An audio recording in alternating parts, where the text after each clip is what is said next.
Room on the Broom. The witch had a cat and a very tall hat, and long ginger hair which she wore in a plait. How the cat purred, and how the witch grinned as they sat on their broomstick and flew through the wind.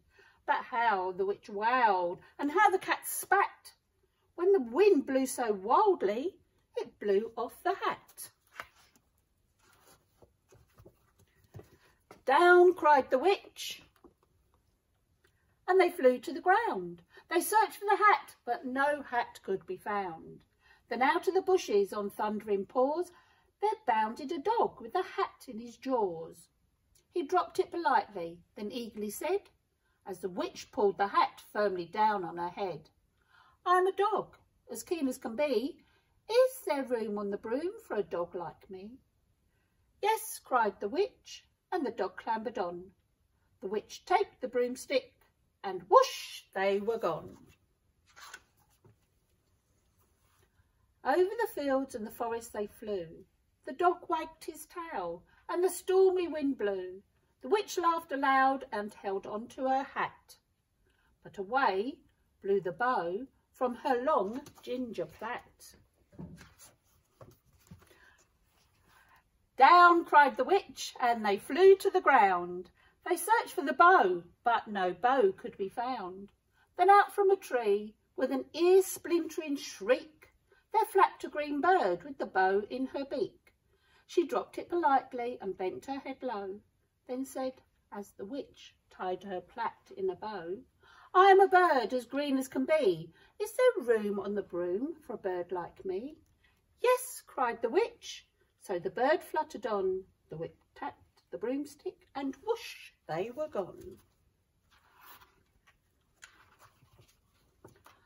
Over the reeds and the rivers they flew. The bird shrieked with glee, and the stormy wind blew.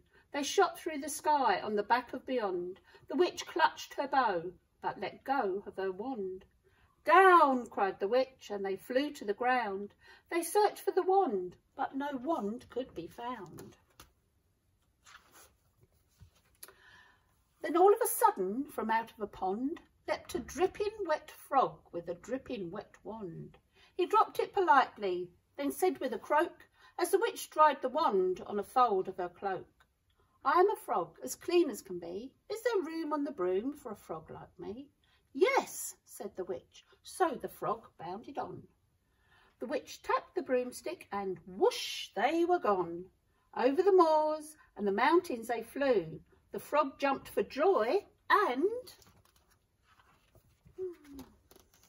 the broom snapped in two. Down fell the cat and the dog and the frog.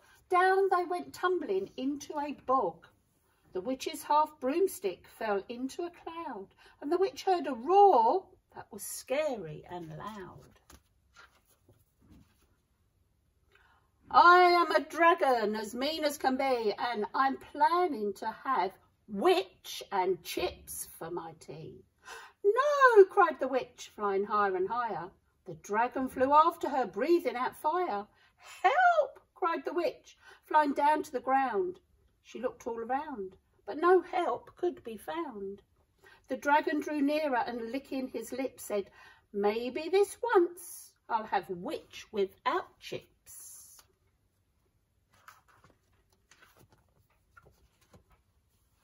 But just as he planned to begin on his feast, from out of a ditch rose a horrible beast. It was tall, dark and sticky, and feathered and furred. It had 4 frightful heads. It had wings like a bird. And its terrible voice, when it started to speak, was a yowl and a growl and a croak and a screech.